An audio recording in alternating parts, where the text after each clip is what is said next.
তো গাইস প্রথমে ভিডিওটি দেখি, তারপর পাবলিকের করা ফানি কমেন্টগুলো পড়ি।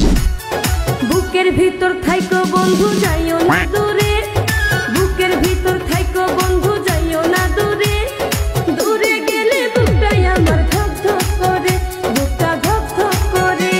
আপনি তো সেলসেলায় বেচতে যাইবেন, বলেন কি? বুকের ভিতরে তো দুইটা পাহাড় আছে, কেমনে যামু? আপনার যে বুক, ওখানে থাকতে আমার ভয় লাগে কখন জানি চাপা পড়ে মরে যায়। উপর দিয়ে সৌদি আরব, নিচ দিয়ে আমেরিকা। ভাই মেয়ে পর্দাশীল, হুকা দেখাবে কিন্তু মুখ দেখাবে না। মুখ যাবে জান্নাতে আর ডাবগুলো যাবে জাহান্নামে।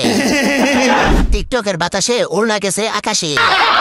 বুঝি না এরা বোরকা হিজাব পরে নাকি সাইজ কার কত বড় সেটা বুঝায়। হেডলাইট দুইটা ভালোই, ফগ লাইট লাগানোর দরকার নেই। ভুল করে চলে এসেছে, ওরে কেউ জান্নাতের রাস্তাটা দেখিয়ে দাও।